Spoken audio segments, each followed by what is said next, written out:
Bonsoir, bonsoir à toutes et tous, ravi de vous retrouver. Donc ce soir pour une nouvelle vidéo de Retro Movies, on continue donc le cycle avec ce numéro 102, de ce nouveau chapitre autour d'un film de genre que j'affectionne évidemment, parce que je parle surtout des films que j'ai aimés. L'intérêt, c'est de parler surtout des films qui m'ont marqué et que j'ai envie de partager à mon audience, en tout cas sur la chaîne et sur Twitch, puisque ces émissions sont diffusées en parallèle sur Twitch. Donc merci donc à Julien d'être là et joyeux anniversaire à toi Julien. Voilà donc aujourd'hui nous allons parler d'un film français et pas des moindres parce que j'aborde aussi le cinéma de genre français. Vous savez combien j'adore ce cinéma et il fallait que je revienne sur un film dont on parle peu, qui est malheureusement peu cité dans les références du genre, en tout cas de thriller à suspense. Et c'est donc Mort un dimanche de pluie, hein, un film de Joël Santoni, qui est un film donc sur lequel je voulais revenir parce que il le mérite vraiment, parce que c'est un film qui compte, je dirais, dans les années 80 en tant qu'un des meilleurs du genre, un des tout meilleurs, de par son ambiance, de par donc son atmosphère unique, d'isolation, de ce couple qui arrive dans une maison donc qui qui a tout à fait je veux dire le design architectural de la personne qui l'a construite justement, puisque c'est la personne du personnage de Jean-Pierre Bacry. On retrouve Nicole Garcia dans le rôle de sa femme, et puis aussi leur fille, et surtout le couple qui va venir, je dirais, un peu chambouler cette famille. C'est donc et par leur interprétation absolument glaçante, que sont dans le film donc Jean-Pierre Bisson et Dominique Lavanant, pour notre plus grand plaisir de spectateur, puisque ce film donc va partir d'un postulat de départ assez important, qui va donc créer ce qui va se passer après, c'est-à-dire un film d'angoisse absolue, un film maîtrisé autant au niveau de la forme que du fond. Pour ma part, c'est un film que vraiment je trouve important de remettre en lumière, parce que malheureusement il n'est jamais sorti en Blu-ray, il existe en DVD, mais la qualité DVD, surtout qu'il y a beaucoup de scènes de nuit, ne met pas en valeur malheureusement l'image et la belle photo du film. Je reviendrai sur l'aspect technique plus tard. Et salut à mon cher Lorenzo qui vient d'arriver, la photo de Jean Bofti. Ne met pas ce film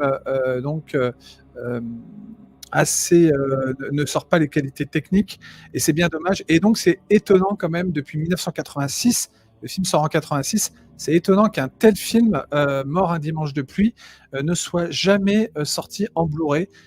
C'est une injustice qu'il faut absolument que les éditeurs, s'ils m'entendent, je sais que de toute façon ils ne regarderont pas cette émission, mais sait-on jamais, en tout cas s'ils passent par là, ou s'ils écoutent comme ça des films français qu'on a envie de revaloriser pour leur qualité, aussi bien justement au niveau d'histoire que de la mise en scène, etc. Donc, s'ils m'entendent, que ce film donc soit remis en lumière, puisqu'il le mérite. Mort un dimanche de pluie, un film qui est très peu cité malheureusement, parce que évidemment il est sorti et passé à la trappe rapidement. C'est bien dommage. C'est un film qui a eu un succès mitigé, moyen. Il est sorti en salle à l'époque. Malheureusement, il est sorti en septembre 86. Il était interdit moins de 12 ans. C'est un film qui a beaucoup, par exemple, fait parler de lui auprès, je dirais, de personnes qui apprécient le thriller à suspense, pour son côté, je dirais, machiavélique, pour son côté vraiment glaçant, une histoire très malaisante par moments. Voilà, donc c'est un film vraiment que je tenais ici à évoquer avec vous. J'ai mis un lien, si pour ceux qui veulent venir en parler veulent me rejoindre. Alors je vous ai mis un lien au début du live. Vous pouvez très bien me rejoindre, hein, pour évoquer un peu le film avec moi. La vidéo durera en maximum 3/4 d'heure. Voilà, donc je vais commencer tout de suite par revenir sur l'histoire du film, hein, de Mort un dimanche de pluie. Je vais vous mettre en même temps, bien sûr, les images, quelques images quand même du film, pour vous montrer tout de suite bien sûr dans quoi, on s'aventure et quelle ambiance, en ressort. Donc l'histoire en fait, bah, elle est simple, hein, c'est tiré d'un roman d'ailleurs de Johan Eken. Donc ça se déroule dans un cadre unique, qui pour moi donc contribue à renforcer l'atmosphère oppressante et angoissante du récit. Donc le film s'inscrit donc dans la lignée des thrillers psychologiques des années 80 où le huis clos, parce qu'ici on va bien parler de huis clos, joue un rôle central. On sort très peu de la maison, heu, vraiment dans une ou 2 scènes, pas plus, mais on va se centrer, on va rester autour de cette maison vraiment, qui a l'air hors du temps. D'ailleurs, le cadre est absolument génial puisque donc je vais vous le montrer, le cadre de cette maison. Cette maison donc, à l'architecture très futuriste, hein, quelque part, nous montre donc l'histoire de cette famille donc qui arrive, qui s'installe dans cette maison, et qui va, donc rencontrer un couple des plus étranges, qui va peu à peu s'immiscer dans sa vie et faire de sa vie un enfer pour une raison, particulière que je préfère, donc vous laisser découvrir pour ceux qui n'auraient jamais vu le film. En tout cas, quoi qu'il en soit donc, on va passer ici donc, à un film vraiment, comme je l'ai dit, où l'atmosphère prévaut, puisque c'est vraiment ça, hein, c'est un film d'atmosphère. C'est un film, qui respire, qui commence de façon, on va dire, assez posée, en présentant les personnages et cetera, donc cette famille. Et puis, dès l'arrivée du couple, je dirais, qui va venir, venir s'imposer un peu dans cette famille, s'incruster, on va dire. Ils vont, donc développer une sorte de fascination pour ce couple qui est joué par Jean-Pierre Bacry et Nicole Garcia et ils vont se retrouver donc face à de gros problèmes, quand ce couple, de Dominique Lavanant, joué par Lavanant et Jean-Pierre Bisson, couple absolument, je dirais effrayant dans leur façon je dirais de s'amuser un peu avec les victimes qu'ils ont choisies. Et c'est un film c'est une maison d'architectes, tout à fait, mon cher Lorenzo. C'est un film qui respire donc, qui fonctionne par petites touches, jusqu'à monter dans un crescendo au fur et à mesure de l'histoire, qui va atteindre quand même, pour l'époque, dans les années 80, qui va atteindre quand même une certaine portée. Je dirais dans la provocation, dans quelque chose d'assez dérangeant, puisque donc je vais quand même vous montrer des scènes qui sont marquantes. Alors, je pourrais pas montrer les scènes les plus marquantes, mais évidemment dans ce film, il faut savoir que il y a des scènes qui sont notamment par rapport donc à une enfant, qui sont assez crues pour l'époque. Donc même si elles sont plus suggérées que montrées, mais en tout cas on sent, on voit, on sait ce qui se passe et on sait c'est encore plus choquant de l'imaginer en fait, notamment pour l'enfant du couple, ce qui va arriver dans l'histoire du film. C'est un film, comme je l'ai dit, qui peut créer, pour des personnes sensibles, c'est vrai, un certain malaise. Moi, je l'ai fait découvrir à des personnes qui s'attendaient pas du tout à avoir une structure quand même avec deux véritables psychopathes dans l'histoire qui vont vraiment jouer au jeu du chat et de la souris avec leurs victimes, de façon à les contrarier, à faire de leur vie, comme j'ai dit, un enfer pour une raison précise. C'est un film vraiment qui repose sur la faculté, en tout cas, je dirais, des personnages à véhiculer quelque chose de malsain, d'être vraiment dans une optique de détruire l'autre, c'est-à-dire la famille en question. C'est joué par Nicole Garcia et Jean-Pierre Bacry avec leur fille. Et ce même couple, hein, joué par Lavanant et Bisson, donc ont également une fille. Donc je vais revenir un peu sur l'atmosphère, sur le contexte du film. Voilà. On dépeint ici donc le réalisateur Joël Santoni, sur lequel je vais revenir bien sûr, qui a fait peu de films, mais qui a fait en tout cas ce film-là qui compte vraiment dans sa filmographie. C'est surtout un réalisateur de télévision. Il a fait quoi, 5 films en long métrage. Et celui-ci, pour moi, c'est son meilleur film, hein, de tous ceux qu'il a fait. C'est vraiment Mort un dimanche de pluie, qui est vraiment son plus, pour moi, son plus abouti en termes de suspense. Vraiment une histoire fascinante, et je dirais qu'il laisse un sentiment vraiment de qui vous laisse quand même quelque chose, un goût amer. C'est le but. L'histoire est perturbante et l'histoire touche à des choses qui peuvent nous concerner en tant que parents, c'est-à-dire nos enfants, par exemple, touche à des choses sensibles donc, et le film joue là-dessus, sur vraiment des choses quand même qui vont, comme je l'ai dit, en 1986, assez loin pour l'époque et qu'on ne pourrait plus aujourd'hui traiter de façon aussi crue, notamment une scène de séquestration, donc je vous parlerai plus tard.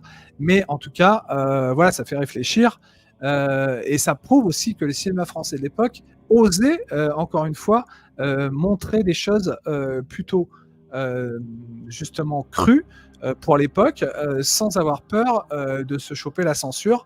Donc le film avait quand même été sorti justement que ce soit avec toutes ces scènes non coupées, hein, notamment une scène, la scène la plus marquante, celle avec la gamine.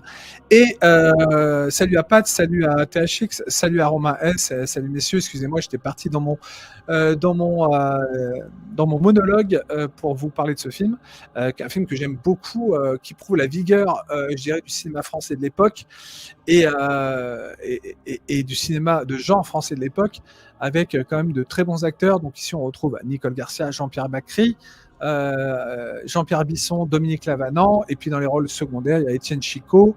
Mais ce sont vraiment des rôles secondaires parce que vraiment, les 4 personnages les plus emblématiques du film, ce sont vraiment les 4 acteurs, hein, ceux que j'ai cités, qui sont au centre de ce huis clos, parce que c'est avant tout un huis clos.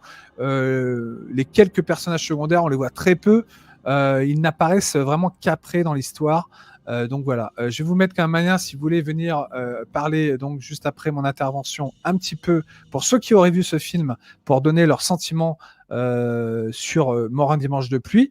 Donc film français que je répète, donc je voulais absolument donc évoquer parce que on en parle très peu, parce que c'est un film malheureusement qui est passé inaperçu et il a été quand même, attention, avec le temps réévalué par beaucoup de critiques, parce qu'il avait quand même à l'époque il y avait eu des critiques mitigées pour le côté justement assez malsain du film, qui va assez loin dans sa démonstration, on va dire, comment dire, d'une torture psychologique également, parce que ça joue beaucoup sur la torture psychologique.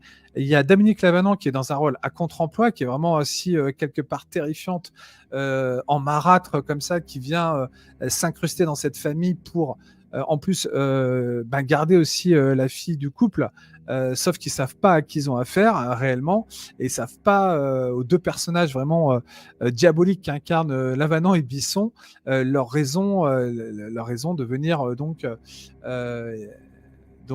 garder leur fille, entre autres, et de se faire passer pour des personnes qu'ils ne sont pas. Donc Lavanant vraiment à contre-emploi, comme dit Lorenzo. Bien sûr, la fille joue dans la Smala. Alors j'ai pas vu la Smala THX, mais si tu le dis, je veux bien te croire. Donc la fille, oui, c'est la fille sûrement de Bacri et Nicole Garcia dans le film. Ce que j'ai relevé dans ce film, donc l'histoire se concentre sur un couple bourgeois, David et Elisabeth, donc joués par Bacri et Nicole Garcia, qui habitent cette maison moderne et isolée en banlieue. Et puis leur quotidien va basculer lorsque l'éruption de Tom et Élise, joués par Lavanant et Jean-Pierre Bisson, un couple apparemment inoffensif, comme j'ai dit au départ, va transformer une simple visite en une véritable descente aux enfers.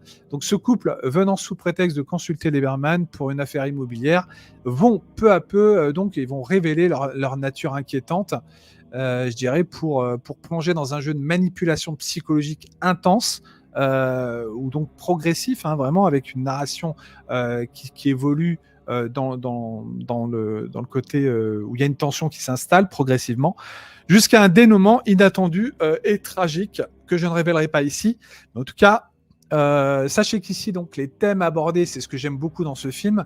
Les thèmes abordés donc, sont bien sûr la paranoïa, la manipulation psychologique. L'un des fils conducteurs du film, c'est la montée de la paranoïa. Donc ce couple, au départ confiant et serein, hein, c'est ce que dans leur cadre de vie sécurisé, hein, et progressivement donc désorienté et poussé au bord de l'effondrement par le comportement de ces visiteurs, en fait, de ce couple vraiment qui a des intentions, on va dire, peu louables envers eux. D'ailleurs, excellente interprétation, hein, que ce soit bien sûr le couple harcelé, c'est-à-dire Nicole Garcia et Jean-Pierre Bacri, que ce soit le couple harceleur joué par Bisson et Lavanant. Film aussi qui montre que ces personnages donc, sont capables de jouer des personnages vraiment différents, puisque Lavanant, elle vient surtout de la comédie. Là, je passe des images assez choquantes. Alors, je ne vais pas arriver tout de suite à ces images. On va revenir sur les scènes, sur d'autres scènes plus légères, parce que je vous montrerai après ces images rapidement, parce que je ne peux pas les montrer longtemps, parce que c'est une des scènes les plus choquantes du film. Sauf que salut Mariella, bonsoir et bon anniversaire à Julien, bien sûr. La Smala, j'aime aussi. Alors ici, c'est pas du tout le ton de la Smala. Voilà, c'est pas du tout le même ton. On est dans un pur drame psychologique, un thriller, voilà, qui ne cesse d'aller vers quelque chose de vraiment cruel, parce qu'il y a beaucoup de cruauté dans ce film aussi, notamment envers malheureusement les animaux à un moment donné, et puis aussi les personnes qui vont remplacer à un moment donné aussi le personnage de Lavanant, une des personnes que le couple va, après avoir viré Lavanant, qui s'en est pris violemment à leur fille, vous comprendrez pourquoi, va s'en prendre évidemment, va se prendre un retour, puisque Bacri va la virer au profit d'une autre, et ça, elle va pas beaucoup apprécier, mais vous lui verrez dans le film ce qui va arriver. Voilà. Et donc, c'est un excellent film français de l'époque, parce que voilà, qui n'est jamais sorti en Blu-ray, et ça je le regrette vraiment, que les distributeurs n'aient pas encore pensé à donner une qualité vraiment à la hauteur pour ce film, qui joue beaucoup sur justement l'ambiance de nuit. Il y a beaucoup de scènes qui se déroulent oui, à la tombée de la nuit ou à la nuit. Très peu il y a des scènes de jour, mais elles sont plutôt, on va dire, sombres, hein. C'est toujours une lumière assez, il n'y a pas de soleil. Vous voyez, c'est vraiment un univers un peu oppressant, glauque. D'ailleurs, ça reflète bien un peu les alentours de la maison, qui est vraiment donc dans un contexte gris, quoi. On est dans une région, voilà, qui reflète un peu, je dirais, l'idée du film, de faire un thriller à suspense, avec beaucoup de justement un côté obscur qu'on ressent tout au long du film. Et attendez, je vais mettre des images. Voilà, donc l'image aussi de cette, vous voyez ici, donc l'une des interventions de Bisson au début, qui observe en fait, ce sont en plus des voyeurs, hein, puisqu'ils vont tout au long du film, bien sûr, s'amuser avec les victimes qu'ils ont choisies, qu'ils ont ciblées, hein, délibérément, pour une raison précise, et ils vont donc s'en prendre à eux, en les observant, en les scrutant, donc en les espionnant, et ensuite en rentrant dans leur vie privée, de façon de plus en plus, comment dire, insistante. Alors, j'ai parlé donc du contexte du film, de l'histoire, j'ai parlé des acteurs, je vais vous parler de Joël Santoni. Juste pour vous dire un mot sur ce réalisateur.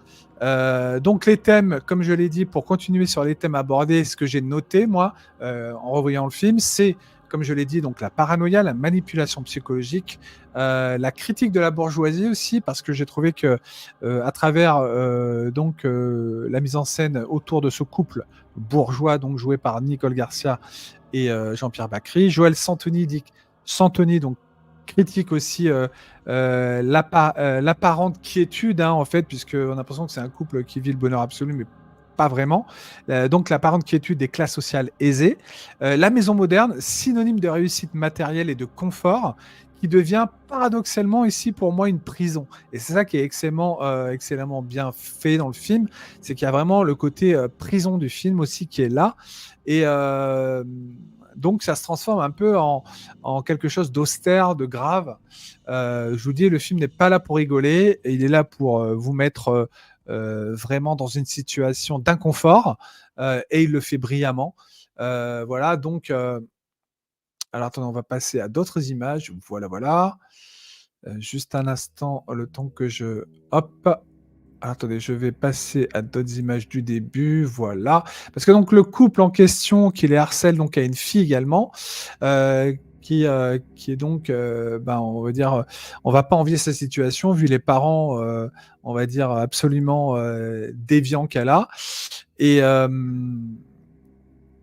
et donc le film, donc, comme je l'ai dit, donc par rapport à la maison, hein, qui devient finalement une prison, puisque ça se transforme vraiment ce cadre domestique devient un huis clos qui se transforme en film carcéral de par l'ambiance claustro des lieux. Donc ce cadre domestique oppressant révèle aussi la fragilité de l'équilibre du couple Bergman, joué par Garcia et Bakri, menacé donc par l'irruption des éléments extérieurs qui viennent les perturber, c'est-à-dire le couple Bisson-Lavanant. C'est aussi un film qui aborde la question de l'identité et de la dissimulation. Les personnages de Tom et Lise donc sont volontairement ambigus, c'est donc Lavanant et Bisson, qui rendent difficile pour les spectateurs de discerner leurs véritables intentions. Cette ambiguïté, pour moi, accentue vraiment la tension du film, renforce le sentiment de méfiance et d'insécurité.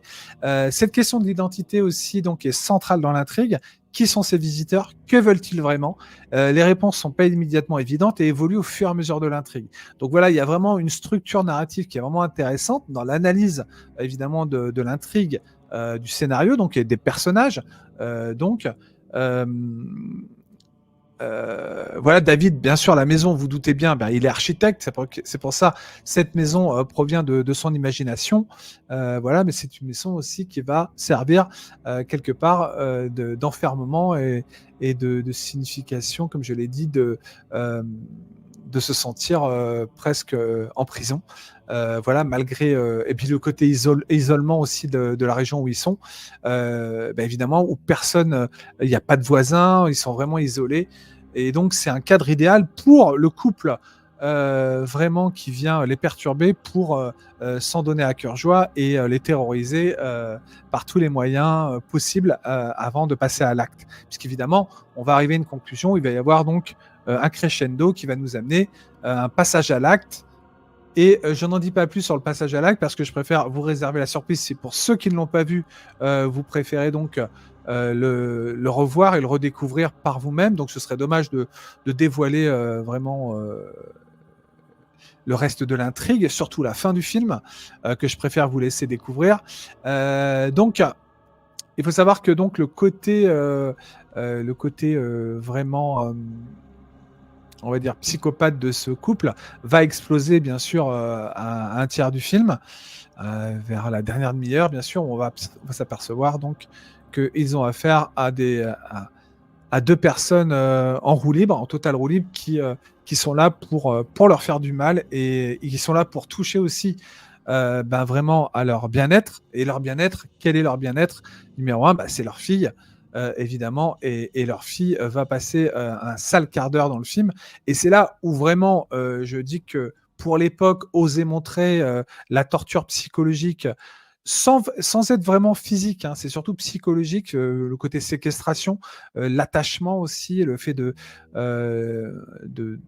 ouais, de se servir de leur fille pour les atteindre, pour les toucher, pour les perturber encore plus, pour les terroriser, est un des moteurs du film qui, à un moment donné, bah, peut paraître, c'est vrai, assez radical, mais c'est ce qui fait aussi que le film fonctionne. C'est un thriller à suspense qui n'a pas froid aux yeux. Joël Santoni n'hésite pas à montrer la noirceur de ses personnages, leur cruauté, le but qu'ils ont à atteindre aussi et de quoi ils sont capables pour l'atteindre.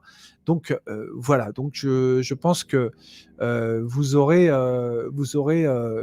vraiment la réponse en regardant bien sûr ou en revoyant ce film qui n'existe, comme je vous l'ai dit, qu'en DVD. Alors je ne sais même pas si le DVD est encore disponible, voilà, mais en tout cas,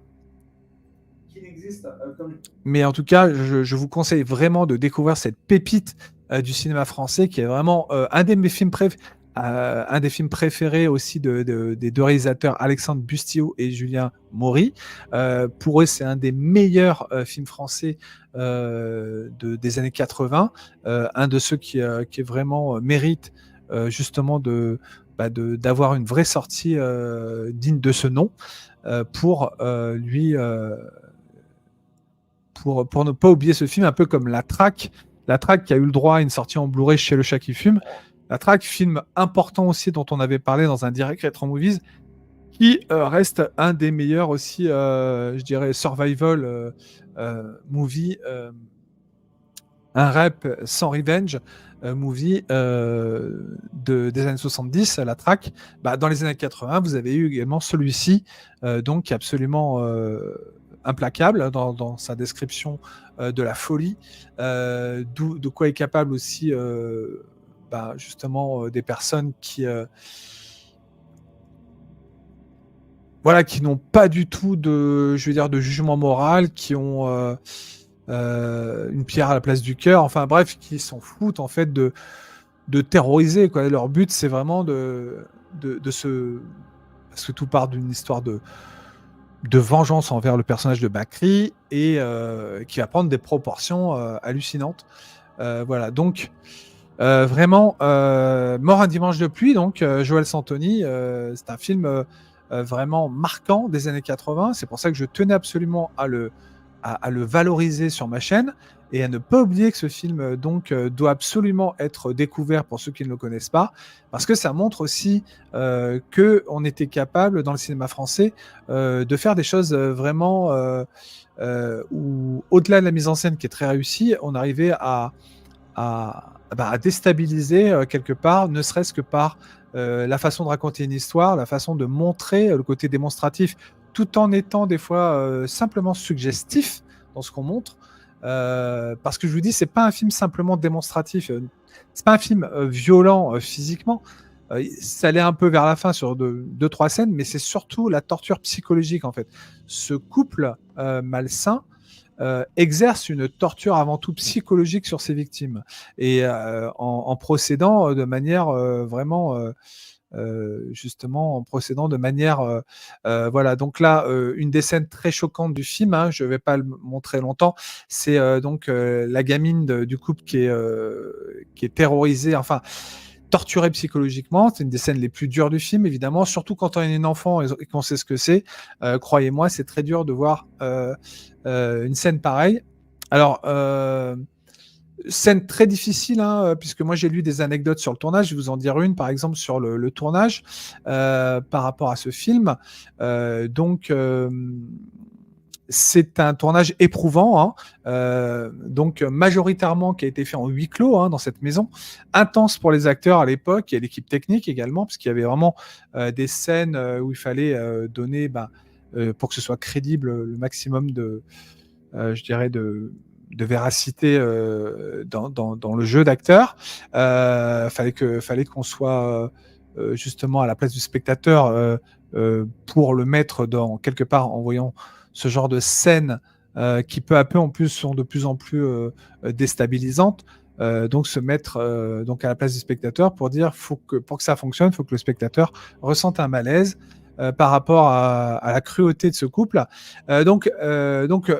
Tournage éprouvant, longue journée de travail dans un espace confiné qui accentue la tension ressentie à l'écran. Les acteurs, notamment Bacré Garcia, ont dû puiser dans des registres émotionnels profonds pour maintenir cette tension tout au long du tournage. Ce qui, pour moi, renforce également donc l'atmosphère claustrophobique qui se dégage du film. Voilà, donc il faut savoir que la fin est différente du roman. Je vous la dirai pas ici parce que je voudrais pas gâcher pour ceux qui l'ont pas vu. Sachez que le roman original c'est écrit par Johan Ekan. Voilà, si vous voulez le lire. Le film propose un dénouement plus explicite qui accentue l'impact émotionnel sur le spectateur. Je ne vais pas en dire plus, mais en tout cas, sachez que voilà, c'est encore une fois un choix osé pour l'époque. Et je salue encore une fois la démarche, comme pour la track finalement, de ce genre voilà,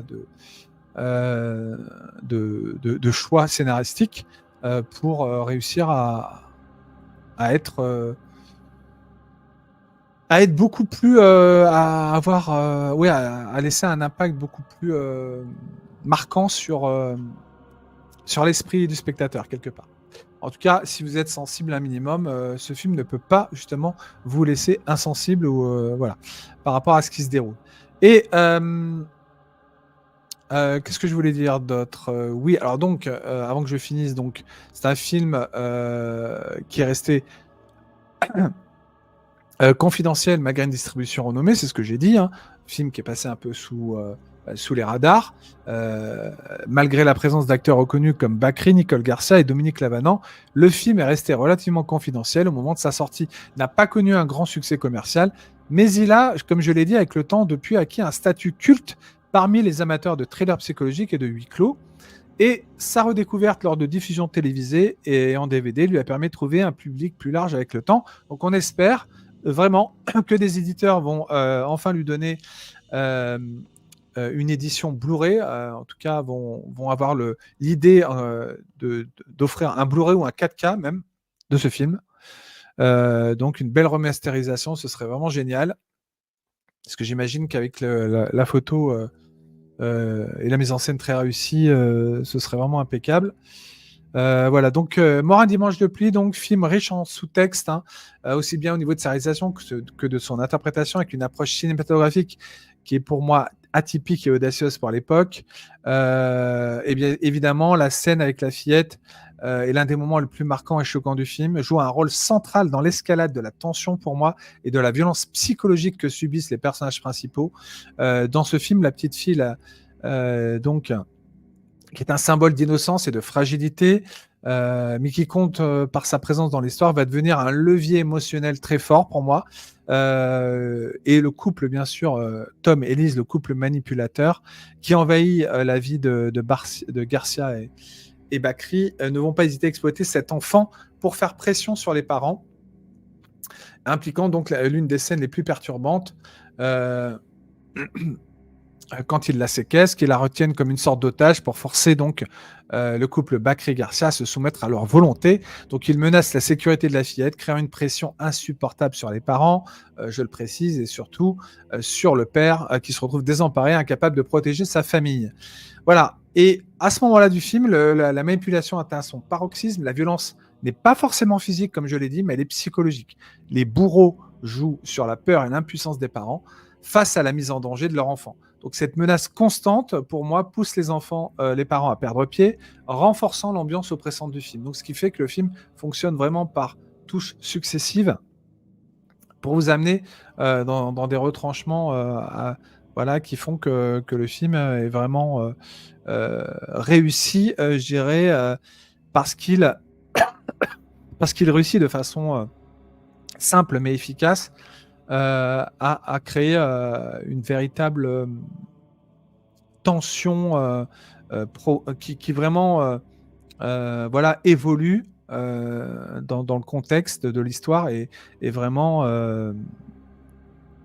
arrive en tout cas à retenir l'intérêt du spectateur parce qu'on prend partie prenante fait et cause pour la famille. On a envie de voir cette famille s'en sortir face à ces deux monstres que jouent Lavanant et Bisson. Voilà, donc juste pour dire que qu'est-ce que je voulais dire? Oui, en conclusion, donc c'est ce que je voulais dire pour arriver à la fin.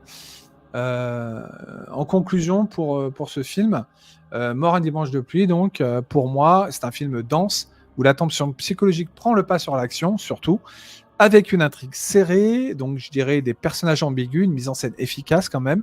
Joël Santoni, pour moi, ici, livre donc un thriller angoissant qui questionne la sécurité et la tranquillité apparente d'une vie bourgeoise.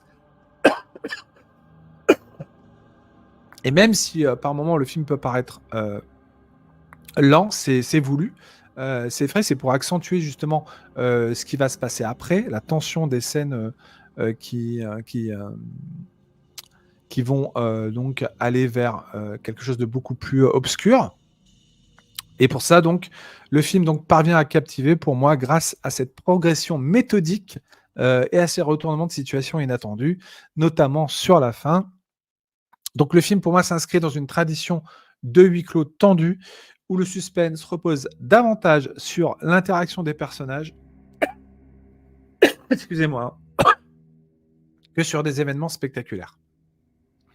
Donc je vous le dis, c'est une œuvre à redécouvrir de toute urgence pour les amateurs de suspense psychologique. Voilà, et donc je vous invite bien sûr à voir ou revoir Mort un dimanche de pluie. J'espère qu'il sortira un jour. parce que vraiment il le mérite et voilà. Donc excusez-moi. Voilà, donc j'ai tout dit, après 43 minutes d'intervention.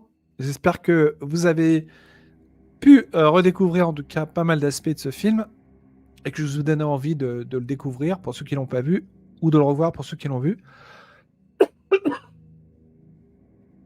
Excusez-moi, je vais boire un peu d'eau. J'avais trop vite.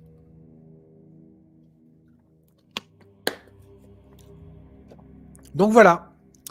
Voilà pour Mort un dimanche de pluie, de Joël Santoni, donc avec Nicole Garcia, Jean-Pierre Bacry, Jean-Pierre Bisson et Dominique Lavanant.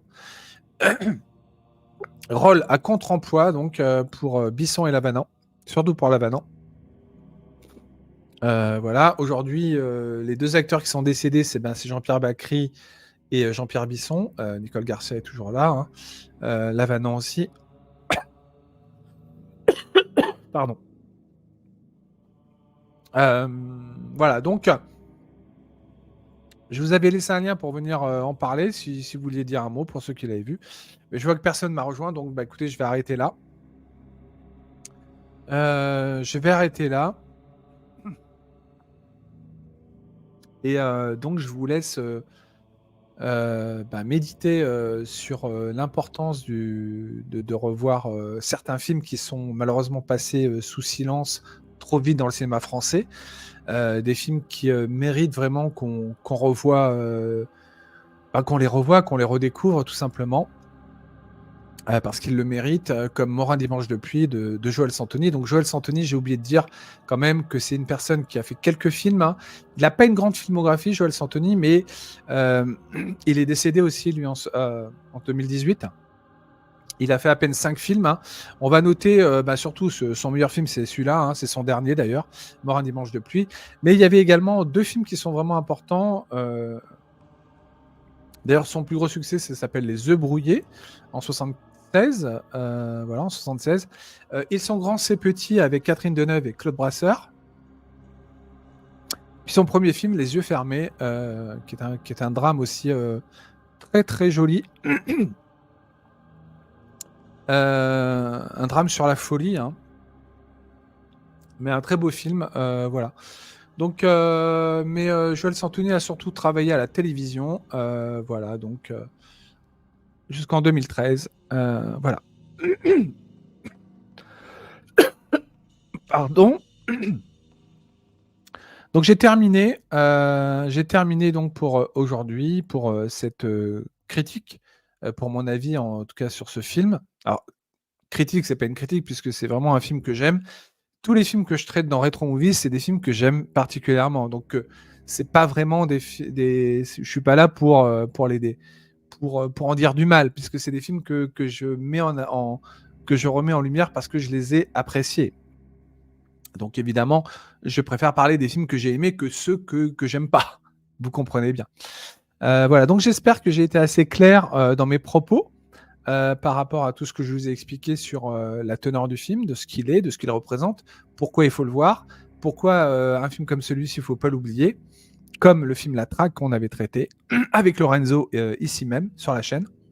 Et Mort un dimanche de pluie reste vraiment une œuvre, je dirais, importante dans le cinéma français, dans le thriller psychologique, un film comme je vous l'ai dit, qui marque par ces scènes choquantes, surtout une, hein, puisque ça traite quand même d'une torture psychologique auprès d'une enfant de 12 ans, ce qui n'est pas rien pour l'époque, d'un couple absolument terrifiant avec le personnage de Lavanant et Bisson, qui sont vraiment deux personnes que vous n'aimeriez pas rencontrer dans la vie de tous les jours. Film aussi qui fait appel aussi vraiment à des choses qui peuvent arriver, encore plus terrifiantes, parce que c'est un film d'horreur psychologique qui pourrait très bien se passer dans la vie d'aujourd'hui.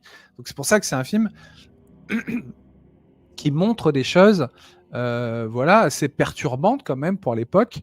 Voilà, je tiens à le souligner. Donc, ouais, je me soigne. Merci Lorenzo. Je me soigne, c'est vrai que c'est mon sirop. J'ai oublié de prendre mon sirop en fait, parce que je suis encore J'ai encore mon sirop à prendre, c'est pour ça que des fois je m'étouffe un peu. J'ai encore un peu de tout en fait, mais j'ai plus de fièvre, tout ça. Je vais beaucoup mieux quand même, je vous le dis, qu'il y a quelques semaines. D'ailleurs, je reprends le travail jeudi, mais je vais pouvoir me reposer encore 2 jours. Donc, j'espère que vous étiez contents de pouvoir donc écouter donc ce live, ce Retro Movies à nouveau sur donc cette pépite du cinéma français, donc Mort un dimanche de pluie de Joël Santoni, qui n'est pas sorti malheureusement, comme je l'ai dit encore une fois. Donc les éditeurs, pensez, mais faites-nous plaisir, pensez à sortir le Blu-ray de ce film. Alors, je vais pas mettre les images quand même de la fillette torturée, ce serait pas bien. C'est pas très agréable à voir. Donc voilà, pensez vraiment à sortir le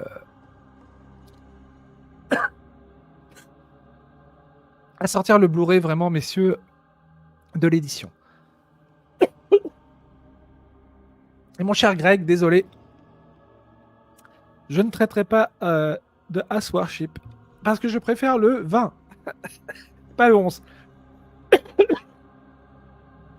Merci à tous.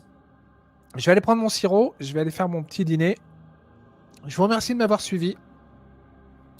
Je vous dis à très bientôt. On se retrouve vendredi. En tout cas, moi, je serai chez Lorenzo pour l'inauguration de sa chaîne. Et croyez-moi, sa chaîne promet, mais vraiment du très très lourd. Allez voir sa vidéo. Je vous remettrai les liens, pardon. Et j'ai hâte d'être à vendredi pour faire l'inauguration donc de sa chaîne. Oui, alors là, c'est le sirop, hein. Je suis guéri, Mariella, mais c'est juste que j'ai de la toux encore, donc il me manque, il faut que je prenne le sirop. Parce que la toux, c'est très long par contre, à guérir. Par contre, j'ai plus de fièvre, tout ça, tout va bien, hein. Je veux dire, je me sens beaucoup mieux qu'au début, ça c'est clair. Mais c'est surtout la toux, en fait. La toux, c'est perturbant. Et des fois, quand je parle trop, bah, j'ai la toux qui revient, vous voyez. Voilà. Donc, mon cher Lorenzo, d'ailleurs, tu me reparleras du logiciel de montage que tu utilises. Il y a des choses que j'aimerais utiliser par rapport au montage parfois. Parce que vraiment, c'est vraiment génial les choses qu'on peut faire avec un logiciel de montage pour donner des effets, etc. Et je trouve que ce que tu choisis dans tes vidéos, c'est vraiment génial, Lorenzo. Voilà. En tout cas, on se revoit vendredi. Et puis, n'oubliez pas, samedi, en présence de monsieur Greg Valkoviak, s'il m'entend. Alors, m'entend-il, monsieur Greg Valkoviak? Donc, nous parlerons d'un chef-d'œuvre du cinéma américain réalisé par Arthur Penn, Miracle en Alabama ou The Miracle Worker. Si vous n'avez pas vu ce chef-d'œuvre, foncez voir Miracle en Alabama. Il n'est pas possible que vous n'ayez pas vu un tel film. Quelle claque, mes amis, mais il n'y a pas de mots pour dire l'émotion que j'ai pu ressentir en voyant ce film. Bref, on en reparle samedi en détail, vous inquiétez pas. Il y aura également Patrick, j'espère qu'il sera là, de la chaîne Actua Série Ciné. Voilà, merci à tous, merci de m'avoir écouté. Désolé pour ma petite toux sur la fin. Désolé pour ma petite toux. Ouais, fais l'essentiel, Greg. Hein. Je suis sûr que tu as commencé à bosser. Il y aura beaucoup de choses à dire, mais en tout cas, moi j'ai sélectionné certaines photos, en tout cas, début, milieu et fin, pour le film. On en reparlera. Quoi qu'il en soit, merci à tous. Désolé donc pour ma petite toux sur la fin de la vidéo, mais là, je ne pouvais rien faire. J'avais besoin de sirop, en fait. Et là, j'en ai à côté, je vais en boire tout de suite. Je vous dis à bientôt. Merci à tous. Portez-vous bien, reposez-vous bien et surtout, longue vie au cinéma de genre, longue vie à des films qui le méritent comme Mort un dimanche de pluie. Merci à tous et à très bientôt. Bye bye. Ciao, ciao. Je vous laisse avec la musique de Vladimir Cosma, très bonne musique, qui était capable aussi de faire des musiques angoissantes. Vladimir Cosma. Ciao, ciao et à plus tard les amis. Bye, bonne soirée. Merci de m'avoir écouté pour ce nouveau chapitre de Retro Movies. Bye bye.